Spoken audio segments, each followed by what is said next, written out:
امید ہے آپ سب خیریت سے ہوں گے۔ اگر آپ نے ابھی تک ہمارا چینل سبسکرائب نہیں کیا تو اسے ابھی سبسکرائب کر لیں اور بیل آئیکن کو دبانا بالکل بھی مت بھولیں۔ شکریہ۔ نمبر 9، ایازن سونو گنیش۔ گنیش ایک نوجوان لڑکی ہے جس نے ابھی یونیورسٹی سے گریجویشن کی ہے اور اپنے آئیڈیل کو آگے بڑھانے کے لیے لندن جانے والی ہے۔ جب اس کا بھائی ایک بہتان کے نتیجے میں قید ہو جاتا ہے تو وہ اپنے تمام خواب ترک کرنے پر مجبور ہو جاتی ہے۔ اپنے بھائی کو اس جہنم سے بچانے کی قسم کھا کر جس میں وہ گر گیا ہے، گیجے ایاز کی زندگی میں گھس جاتی ہے جسے وہ سمجھتی ہے کہ وہ اس صورتحال کا سبب ہے۔ ایاز کو اس بات کا علم نہیں ہے کہ وہ اپنی وراثت میں ملنے والی جماعت اور اپنے پیاروں کی حفاظت کرتے ہوئے جو بڑی غلطی سرزد ہوئی ہے، اس کی قیمت وہ محبت سے ادا کرے گا۔ نمبر 8، بیر گیجے مسالی۔ ماہر، جس کے والد کو دنیزلی شہر میں خورشید کی لمچی نے قتل کر دیا تھا، 20 سال بعد ایک پولیس انسپیکٹر کے طور پر واپس آیا جو اپنے والد کی موت کا بدلہ لینے کے لیے پرعزم ہے۔ اپنے پہلے دن واپسی پر اس کا خورشید کی بیٹی جان فیضا نامی ایک مسحور کن لڑکی سے سامنا ہوا اور وہ فوری طور پر اس کی محبت میں گرفتار ہو گیا۔ جیسا کہ ماہر اس پر اصرار عورت کو تلاش کرتا ہے، وہ خورشید پر بھی گہری نظر رکھتا ہے، اس کے پھسلنے کا انتظار کرتا ہے۔ ماہر کو احساس ہے کہ اس کا موقع خورشید کی بیٹی کی شادی میں آئے گا، لیکن جو وہ نہیں جانتا وہ یہ ہے کہ یہ واقعہ اس کی زندگی کو ہمیشہ کے لیے بدل دے گا، جو ایک غیر متوقع موڑ سے بھری ہوئی رات کا آغاز ہوگا۔ نمبر 7، لیلا حیات اشک عدالت۔ نوجوان لیلا کی زندگی اس وقت تباہی سے دوچار ہو جاتی ہے جب اس کے والد حلمی نور سے شادی کر لیتے ہیں، جو ایک بار لیلا کی مرحوم ماں کی دیکھ بھال کرتی تھی۔ محبت میں اندھا ہو کر حلمی لیلا کی نئی سوتیلی ماں کی طرف سے اس پر ہونے والے عذاب کو نہیں دیکھ پاتا، جس سے وہ ان کے گھر کو ایک زندہ ڈراؤنے خواب میں تبدیل کر دیتی ہے۔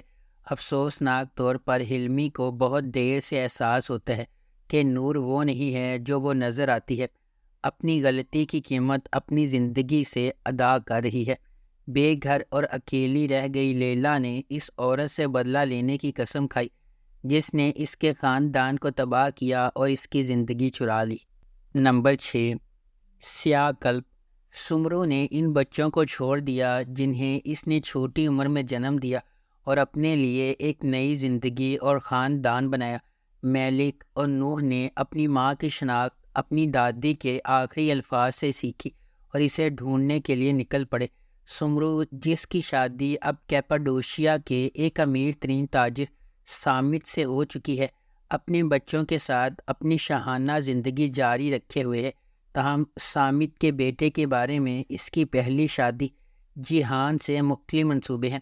میلک اور نوح کے راستے جو اپنی ماں کا سامنا کرنا چاہتے ہیں، غیر متوقع طور پر جیہان اور اس کی ہچکچاہٹ والی منگیتر سیویلائی کے ساتھ گزر جائیں گے۔ نمبر 5، گزال اشکلات دیاری۔ دینیز اور ایرہان، دو نوجوان جو کہ بالکل مختلف دنیا سے ہیں، اپنے مختلف پس منظر کے باوجود پیار کرتے ہیں۔ دینیز ازمیر کی ایک متحرک ڈاکٹر نا امیدی کے ساتھ کیپاڈوشیا کی صوفیانہ سرزمین سے تعلق رکھنے والے ایک ہوٹلیئر ایرہان کے ساتھ الجھ جاتی ہے۔ جیسے جیسے ان کا رومانس پھولتا ہے، دینیز کا تعارف ایرہان کے خاندان سے ہوتا ہے، صرف یہ جاننے کے لیے کہ ان کا اتحاد خطرے سے بھرا ہوا ہے۔ ایرہان کے طاقتور دادا حاکم نے پہلے ہی اس کی شادی ایک اور اعلیٰ قبیلے کی لڑکی سے طے کر دی ہے، اور خاندانی فرض اور ذاتی خواہش کا یہ تصادم ایک دھماکہ خیز تصادم کا مرحلہ طے کرتا ہے۔ نمبر 4، کارا دت۔ زحل اردم، جو کہ اپنے کیریئر کی چوٹی پر پرسنل ڈیولپمنٹ کی ماہر ہے، نے محبت اور رشتوں کے بارے میں مشاورت کے ساتھ ساتھ اپنی شائع کردہ کتابوں کے ذریعے کامیابی حاصل کی ہے۔ تاہم ایک جدید شہری اور خوبصورت خاتون کے طور پر اپنی شخصیت کے باوجود وہ گھر میں بالکل مختلف ہے، جسے وہ اپنی والد اور بہنوں کے ساتھ بانٹتی ہے۔ صرف 17 سال کی عمر میں ایک تکلیف دہ واقعے کی وجہ سے اپنی ماں کو کھونے کے بعد زحل کی زندگی ہی بدل جاتی ہے۔ اس نے اپنے آپ کو اپنی 3 بہنوں کی پرورش کے لیے وقف کر دیا اور اپنی ماں کی زندگی گزاری جو قبر میں تھی، یہاں تک کہ وہ اپنی 40 کی دہائی تک پہنچ گئی۔ نمبر 3، گزلی باہجے۔ یہ سیریز نازلی کی کہانی بیان کرتی ہے جو ایک غریب، اکیلی اور جوان ماں اپنے بیٹے میمو کے ساتھ رہتی ہے۔ جب میمو کے طاقتور اور دولت مند چچا دمیر اکچینار کو معلوم ہوا کہ اس کے مرحوم بھائی کا ایک بیٹا ہے تو وہ میمو کی تحویل حاصل کرنے کے لیے نکل پڑتا ہے۔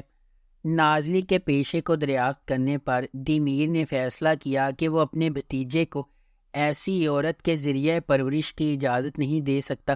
اس نے میمو کی تحویل حاصل کرنے کے لیے ایک شدید جنگ شروع کی، تاہم نازلی جو خود کو اس جدوجہد میں پھنسا پاتی ہے وہ شخص نہیں ہے جو دمیر کے خیال میں وہ ہے۔ اس کے پاس اس سے بھی بڑا راز ہے، جیسا کہ نازلی اور دمیر میمو کی فلاح و بہبود کے لیے لڑ رہے ہیں۔ اکچینار خاندان کی سکیمیں طویل عرصے سے پوشیدہ راز اور ماضی کے سائے ان کی بڑھتی ہوئی لیکن بظاہر ناممکن محبت کو پیچیدہ بنا دیں گے۔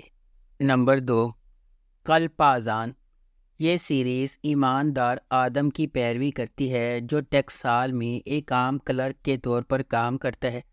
آدم نے اپنے بیٹے اردا کے لیے ایک حیرت کے ساتھ اپنی زندگی کو الٹا موڑ دیا۔ ایسا لگتا ہے کہ ایک معصوم اشارہ آدم کی زندگی میں ناقابل واپسی تنزلی کا باعث بنتا ہے، جس سے وہ اپنی ملازمت، اس کی بیوی جانان اور یہاں تک کہ اس کے بیٹے کو بھی کھونے کے دہانے پر لے آتا ہے۔ اس مشکل دور میں اس کے کرشماتی لیکن ہوشیار بھائی کارتال کی آمد سے حالات مزید خراب ہو گئے۔ جیسا کہ دونوں بھائی قانون کو چیلنج کرتے ہیں، صرف وہی شخص جو ان کے زوال کا سبب بن سکتا ہے وہ ہے پولیس آفیسر عائشہ۔ کارتال کا عائشہ کے ساتھ غیر متوقع سامنا اور اس کے بعد اس کی محبت توازن کو پوری طرح سے بدل دے گی۔ نمبر 1، بہار۔ بہار 20 سال پہلے میڈیکل اسکول سے گریجویشن کرتی ہے، لیکن اس نے میڈیسن میں کریئر بنانے کے بجائے گھریلو خاتون بننے کا انتخاب کیا۔ اس کی شادی کامیاب سرجن تیمور یاووزولو سے ہوئی ہے اور اس نے اپنی زندگی اپنے شوہر اور بچوں کے لیے وقف کر رکھی ہے۔ بظاہر خوش نظر آنے والا یاووزولو خاندان بہار کی بیماری سے ہل گیا ہے۔